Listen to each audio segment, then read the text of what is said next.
ಈಗ ರೆಮಿಡೀಸ್ ಅಂತ ಬಂದಾಗ ನಮಗೂ ಅನಿಸುತ್ತೆ ಮಳೆ ಜೋರಾಗಿದೆ, ಏನೋ ಆದ್ರೂ ಹೊರಗಡೆ ಹೋಗೋಕ್ಕಾಗೋದಿಲ್ಲ. ಯಾವುದೇ ಕೆಲಸ ಇದ್ರೂ ನಾವು ಪೋಸ್ಟ್ಪೋನ್ ಮಾಡ್ತಾ ಇದ್ದೀವಿ.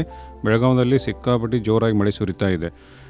ಸಿಂಪಲ್ ಡೆಂಗ್ಯೂ ನಿಮ್ಗೆ ಗೊತ್ತಿರಲಿ, dengue is a viral infection. So ಅದಕ್ಕೆ ಟ್ರೀಟ್ಮೆಂಟ್ ಇಲ್ಲ, ಅಂದರೆ ಕ್ಯೂರೇಟಿವ್ ಟ್ರೀಟ್ಮೆಂಟ್ ಇಲ್ಲ, ಬಟ್ ಸಪೋರ್ಟಿವ್ ಟ್ರೀಟ್ಮೆಂಟ್ ಈಗೂ ಕೂಡ ಇದೆ. ಸೊ ಜ್ವರ ಬಂದಾಗ ನಾವು ಏನು ಮಾಡ್ತೀವಿ, ಪ್ಯಾರಾಸೆಟಮಾಲ್ ಟ್ಯಾಬ್ಲೆಟ್ ತೊಗೋಬೇಕು. ಅಡಲ್ಟ್ಸ್ ಫುಲ್ ಡೋಸ್ 500 mg ತೊಗೋಬೋದು. ಚಿಲ್ಡ್ರನಿಗೆ ಇಟ್ ಈಸ್ ಬೆಟರ್ ನೀವು ಅದನ್ನು ಮಕ್ಕಳ ವಯಸ್ಸಿಗೆ ತಕ್ಕಂತೆ ಪೀಡಿಯಾಟ್ರಿಷಿಯನ್ ಈಗಾಗಲೇ ಕೊಟ್ಟಿದ್ದ ಡೋಸನ್ನು ನೀವು ಕಂಟಿನ್ಯೂ ಮಾಡ್ಬೋದು. ವೆರಿ ಇಂಪಾರ್ಟೆಂಟ್ ಅಂದರೆ ಡೆಂಗ್ಯೂ ವೈರಸ್ ಇದು ಸಪೋರ್ಟಿವ್ ಟ್ರೀಟ್ಮೆಂಟು. ಪ್ಲಸ್ ಇದು ಏನು ಮಾಡುತ್ತೆ, ನಮಗೆ ಯೂಶ್ವಲಿ ನಮಗೆ ಸುಸ್ತಾಗುತ್ತೆ. ಬೆಟರ್ ಹೈಡ್ರೇಷನ್ ಮಾಡೋದ್ರಿಂದ ಆ ಸುಸ್ತನ್ನು ತಡೆಗಟ್ಬೋದು. ಸೊ ನೀರು ಜಾಸ್ತಿ ಕುಡಿಬೇಕು. ಒಂದು ಜ್ವರ ಬಂದಾಗ ಪ್ಯಾರಾಸೆಟಮಾಲ್ ತೊಗೊಳ್ಳಿ, ತಲೆನೋವು ಇರಲಿ ಮೈಕೈ ನೋವು ಇರಲಿ, paracetamol will help. Second hydration ಮಾಡ್ಕೊಳ್ಳಿ. ಮಕ್ಕಳಿಗೆ ಹೆಚ್ಚಾಗಿ ನೀರಿನ ಅಂಶ ಇರುವಂಥ ಲಿಕ್ವಿಡ್ಸನ್ನು ಕೊಡಿ, ಜ್ಯೂಸ್ ಅವಾಯ್ಡ್ ಮಾಡಿ. ಸೊ ನೀರು ಕಾಮನ್ ಸಿಂಪಲ್ ವಾಟರ್ ಕೊಡಿ, ಇಲ್ಲಾಂದರೆ ಟೆಂಟ್ರ್ ಕೋಕೋನಟ್ ನೀರು ಕೊಡಿ, ಇಲ್ಲಾಂದರೆ ನೀವು ಬೇರೆ ಶರ್ಬತ್ ಕೊಡ್ಬೋದು ಮನೆಯಲ್ಲಿ, ಅಥವಾ ORS ಕೊಡ್ಬೋದು. ಇದು 2. ಥರ್ಡ್ ಅಂತಂದರೆ ಮಕ್ಕಳಿಗೆ ಜ್ವರ ಬಂದಾಗ ಪ್ಯಾರಾಸೆಟಮಾಲ್ ಜೊತೆಯಾಗಿ ಟೆಪಿಡ್ ಸ್ಪಾಂಜಿಂಗ್ ಮಾಡಬೇಕು. ಅಂದರೆ ಮ್ಯಾಗಿಂದ ತಳಗಿನವರೆಗೆ ಬಟ್ಟೆ ಹಸಿ ಮಾಡಿ ಒರೆಸ್ಬೇಕು. ಸೊ ಈ 3 ಥಿಂಗ್ಸನ್ನು ನೀವು ಮಾಡಿದರೆ, since it is on viral infection and it is ತಾನೇ ರಿಸಾಲ್ವ್ ಆಗುತ್ತೆ ವಿದಿನ್ 3 to 5 days. ಸೊ ಆ ದಿನಗಳಲ್ಲಿ ನೀವು ಇಷ್ಟು ಮಾಡಿದರೆ ಸಾಕು. ಅದನ್ನು ಬಿಟ್ಟು ಬೇರೆ ರೆಮಿಡೀಸನ್ನು ಪ್ರಾಕ್ಟೀಸ್ ಮಾಡ್ತಾ ಇದ್ದಾರೆ ಜನ. ಮುಂಚಿಂದ ನಾವು ನೋಡ್ತಾ ಇದ್ದೀವಿ, ಹೆಚ್ಚಾಗಿ ಕ್ವ್ಯಾಕ್ಸ್ ಇರೋರಂಥವ್ರು, ಯಾರು ವೈದ್ಯಕೀಯ ಪರಿಣಿತಿ ಇರೋದಿಲ್ಲ, ಅವ್ರು ಇವನ್ನೆಲ್ಲ ಪ್ರಾಕ್ಟೀಸ್ ಮಾಡೋಕ್ಕೆ ಪ್ರಚೋದನೆ ನೀಡ್ತಾರೆ. ಆ ಕಿವಿ ಫ್ರೂಟ್ ಇರ್ಬೋದು ಅಥವಾ ಪಪಾಯ ಜ್ಯೂಸ್ ಇರ್ಬೋದು, ಇವು ಯಾವ ಹಣ್ಣುಗಳಿಂದ ನಮಗೆ ಲಾಭ ಆಗುತ್ತೆ ಅನ್ನೋದು ಇನ್ನೂ ಯಾವುದೂ ರಿಸರ್ಚ್ ಸ್ಟಡಿ ಹೇಳಿಲ್ಲ. So it is better you depend on things which will help you. So simple things, paracetamol, hydration, and keep yourself very healthy by eating all the fresh fruit ಇರ್ಬೋದು ಅಥವಾ ಮನೆಯಲ್ಲಿರುವಂಥ ಆಹಾರ ಸೇವಿಸಿ. ಇಷ್ಟು remedy. Thank you so much call करने के लिए. और एक कॉलर ज्वाइन हो रहे हैं. हेलो. ಹಾಂ ನಮಸ್ಕಾರ. ನನ್ನ ಹೆಸರು ಮಹೇಶ್ ಅಂತಂದ್ರೆ. ಹಾಂ ಸರ್, ತಮ್ಮ ಪ್ರಶ್ನೆ ಕೇಳಿ. ಡೆಂಗ್ಯೂ ಒಬ್ಬರಿಂದ ಒಬ್ಬರಿಗೆ ಬರ್ತದೇನ್ರಿ? ಮಹೇಶ್ ಅವರೇ, ಇದು ಪ್ರೊಬಬ್ಲಿ ನಮ್ಗೆ ಗೊತ್ತೇ ಇದೆ. Dengue is called communicable disease. ಇದು ಸಾಂಕ್ರಾಮಿಕ ರೋಗ, ಒಬ್ಬರಿಂದ ಒಬ್ಬರಿಗೆ ಖಂಡಿತ ಬರುತ್ತೆ.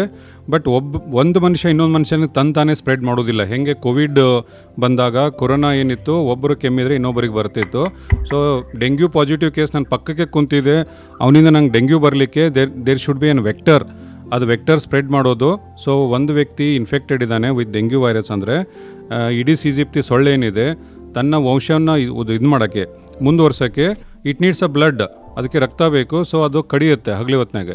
ಸೊ ಡೆಂಗ್ಯೂ ಇನ್ಫೆಕ್ಟೆಡ್ ಪರ್ಸನನ್ನು ಅದು ಕಡಿದ್ಬಿಟ್ಟು ಪಕ್ಕಕ್ಕಿರುವಂಥ ಇನ್ನೊಬ್ಬ ವ್ಯಕ್ತಿ ಕಡಿದ್ರೆ ಡೆಂಗ್ಯೂ ಹರಡುತ್ತೆ. So it spreads from one person to another person. So ಎಚ್ಚರ ಇರಲಿ, ಪಕ್ಕಕ್ಕೆ ಡೆಂಗ್ಯೂ ಪೇಷಂಟ್ ಇದೆ, ಅವ್ನಿಗೆ ಸೊಳ್ಳೆ ಕಡಿದು ನಿಮಗೆ ಕಡಿದ್ರೆ ನ್ಯಾಚುರಲಿ ಅದು ಸ್ಪ್ರೆಡ್ ಆಗೇ ಆಗುತ್ತೆ.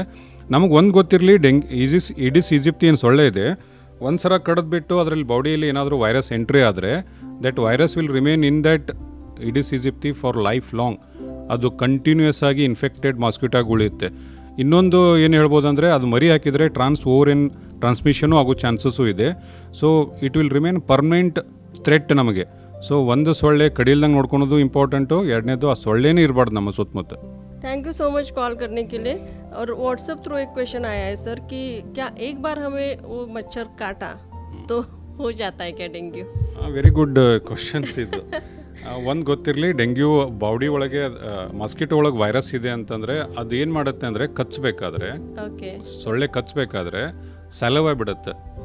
ಯಾಕೆ ಸಲವ ಬಿಡುತ್ತೆ ಅಂತಂದರೆ, ನಮಗೆ ಅದರದ್ದು ಪೇನ್ ಗೊತ್ತಾಗದೇ ಇರಲಿ ಅಂತ. ಪೇನ್ ಗೊತ್ತಾಗದಂಗೆ ಕಚ್ಚುತ್ತೆ. ಆಮೇಲೆ ಸಲವ ಬಿಟ್ಟಾಗ ಸಲವೆಲ್ಲ ವೈರಸ್ ಇರುತ್ತೆ, ಅದು ಬ್ಲಡ್ ತೊಗೊಳತ್ತೆ ಬಾಡಿಯಿಂದ. But that saliva remains in that ಎಲ್ಲಿ ಕಚ್ಚಿರುತ್ತಲ್ಲ ಅಲ್ಲಿ. ಸೊ ಆ ಸಲವ ಮುಖಾಂತರ ವೈರಸ್ ನಮ್ಮ ಬಾಡಿ ಒಳಗೆ ಎಂಟ್ರಿ ಆಗುತ್ತೆ. ಈಗ ನೀವು ಆಲ್ರೆಡಿ ಇನ್ಫೆಕ್ಟೆಡ್ ಇದ್ದರೆ, ಡೆಂಗ್ಯೂ ವೈರಸ್ ನಿಮ್ಮ ಬಾಡಿ ಒಳಗೆ ಆಲ್ರೆಡಿ ಇನ್ಫೆಕ್ಟೆಡ್ ಇದ್ದರೆ ನಿಮ್ಗೆ ಲೈಫ್ ಲಾಂಗ್ ಇಮ್ಯುನಿಟಿ ಸಿಗಿರುತ್ತೆ. ಡೆಂಗ್ಯೂಲಿ 4 ವಿಧ ಇದೆ. ಡೆಂಗ್ಯೂ ವೈರಸಲ್ಲಿ 4 ವೈರಸ್ ಇದ್ದಾವೆ. ಡೆಂಗ್ಯೂ 1 ಸ್ಟ್ರೈನ್ಸ್ ಅಂತೀವಿ. ಸೊ ಡೆಂಗ್ಯೂ 1, 2, 3, 4 ಡಿಫ್ರೆಂಟ್ ಸ್ಟ್ರೈನ್ಸ್ ಇದ್ದಾವೆ, 4. ಸೊ ನಿಮಗೆ ಡೆಂಗ್ಯೂ ಸ್ಟ್ರೈನ್ 1ಇಂದ ನಿಮಗೆ ಇನ್ಫೆಕ್ಷನ್ ಆಗಿತ್ತು ಹೋದ ವರ್ಷ 10 ವರ್ಷದಿಂದ, ನಿಮಗೆ ಅದಕ್ಕೆ ಲೈಫ್ ಲಾಂಗ್ ಇಮ್ಯುನಿಟಿ ಸಿಕ್ಕಿರುತ್ತೆ. ಡೆಂಗ್ಯೂ ಸ್ಟ್ರೈನ್ 1ಇಂದ ನಿಮಗೆ ಮತ್ತೆ ಆಗಲ್ಲ. ಬಟ್ ಪ್ರಾಬ್ಲಮ್ ಈಸ್ ಇನ್ 3 ಉಳಿಯುತ್ತಲ್ಲ. ಸೊ ಅದಕ್ಕೆ ಪಾರ್ಷಿಯಲ್ ಇಮ್ಯುನಿಟಿ ಅಥವಾ ಅದಕ್ಕೂ ಪರ್ಮನೆಂಟ್ ಇಮ್ಯುನಿಟಿ ಸಿಕ್ಕಿರ್ಬೋದು, ಬಟ್ ಕಂಪ್ಲೀಟ್ ಇಮ್ಯುನಿಟಿ ಇರೋದಿಲ್ಲ. ಸೊ ಆ ವೈರಸ್ ಸ್ಟ್ರೈನ್ ನಿಮ್ಮ ಬಾಡಿಯಲ್ಲಿ ಎಂಟರ್ ಆಗುತ್ತೆ. ಸೊ ಸೊಳ್ಳೆ ಕಚ್ಚಿದಾಗ ಇನ್ಫೆಕ್ಟೆಡ್ ಮಾಸ್ಕಿಟೋ ಇತ್ತಂದರೆ ultimately will get a dengue infection. ಒಂದು ಗೊತ್ತಿರಲಿ, ಹೆಚ್ಚು ಪ್ರಕರಣಗಳಲ್ಲಿ ಅಸಿಂಪ್ಟಮೆಟಿಕ್ ಆಗಿ ಉಳಿದ್ಬಿಡ್ತಾರೆ. ಕಚ್ಚುತ್ತೆ ನಮಗೆ ಬಾಡಿಗೆ, ನಾವು ಪ್ರೆಸೆಂಟ್ ಮಾಡೋದಿಲ್ಲ, but will remain as a carriers, ಮತ್ತೊಬ್ಬರಿಗೆ ಸ್ಪ್ರೆಡ್ ಮಾಡ್ತೀವಿ. ಸೊ ನಮಗೆ ಸಿಂಪ್ಟಮ್ಸ್ ಬರದೇ ಇರ್ಬೋದು, ಬಟ್ ವಿ ಆರ್ ಇನ್ಫೆಕ್ಟೆಡ್. ಅಂಥ ಒಂದು ಪ್ರಕರಣಗಳು ಜಾಸ್ತಿ. ಸೊ ಡೆಂಗ್ಯೂ ಕಡಿದಾಗ asymptomatic is first, second is mild illness, ಆಮೇಲೆ ಇಲ್ನೆಸ್ ವಿತ್ ಕಾಂಪ್ಲಿಕೇಶನ್ಸ್. ಈ ರೀತಿ ಡೆಂಗ್ಯೂ ಹರಡುತ್ತೆ. ಡಾಕ್ಟರ್ ಸರ್, ಕರೆ ಒಂದು ಬರ್ತಾ ಇದೆ. ಹಲೋ, ನಮಸ್ಕಾರ. ಹಲೋ, ನಮಸ್ಕಾರ. ನಮಸ್ತೆ ಮೇಡಮ್. तुमचा प्रश्न विचारा मॅडम. हॅलो, प्रश्न विचारा. हॅलो, हा, ते डेंग्यू होण्यापूर्वी जर लसिका घेतली तर त्याचा काय प्रादुर्भाव होतो काय? मैडम, डेंगू के लिए कुछ वैक्सीन्स नहीं है. आप कौन सा वैक्सीन लिया है? वो अभी इंजेक्शन दिया है डॉक्टर ने, और वो ये ड्रॉप रहते ना. डेंगू के लिए कुछ भी वैक्सीन नहीं है मैडम. हाँ हाँ. तो आपने जो भी इंजेक्शन ड्रॉप्स लिया है वो डेंगू का नहीं हो सकता है. हाँ हाँ हाँ. इसके लिए अभी प्रिवेंशन सभी तरफ दे रहे ना वो. सभी जगह दे रहे हैं ऐसे बोल रहे हो? वो डॉक्टर के पास गए ना, तो डेंगू के लिए वो ड्रॉप दे रहे दो. नहीं मैडम, डेंगू के लिए कुछ वैक्सीन्स नहीं है. हमारा सरकार के तरफ से कोई वैक्सीन नहीं है. हाँ हाँ हाँ. तो प्रिकॉशन क्या लेना है होने के पहले? ಮೇಡಮ್, ಈಗಾಗಲೇ ನಾವು ಪ್ರಿಕಾಷನ್ ಬಗ್ಗೆ ಈಗಾಗಲೇ ಹೇಳಿದ್ದೀವಿ. ಡೆಂಗ್ಯೂ ನಮ್ಮ ಮನೆ ಮತ್ತು ಸರೌಂಡಿಂಗ್ ಏರಿಯಾನ ಕ್ಲೀನ್ ಇಟ್ಕೊಳ್ಳೋದ್ರಿಂದ ಡೆಂಗ್ಯೂ ಏನು ಸ್ಪ್ರೆಡ್ ಮಾಡುವಂಥ ಮಾಸ್ಕಿಟೋ ಇದೆ, ಇಡಿಸ್ ಈಜಿಪ್ಟಿ, ಅದು ಇರೋದಿಲ್ಲ. ಸೊಳ್ಳೆ ಈಗಾಗಲೇ ಇದ್ದಾವೆ, ಅಡಲ್ಟ್ ಮಾಸ್ಕಿಟೋ ಈಗಾಗಲೇ ಇದ್ದಾವೆ ಅಂತಂದರೆ, ಒಂದು ನೀವು ಪರ್ಸ್ನಲ್ ಪ್ರೊಟೆಕ್ಟಿವ್ ಗೇರ್ಸ್ ಯೂಸ್ ಮಾಡ್ಬೋದು, ಕವರ್ ಮಾಡ್ಕೋಬೇಕು ಬಾಡಿಯನ್ನು, ಸೊಳ್ಳೆ ಪರದೆ ಹಾಕ್ಕೋಬೇಕು ಡೇ ಟೈಮಿಗೆ ಮಲ್ಕೊಂಡಾಗ.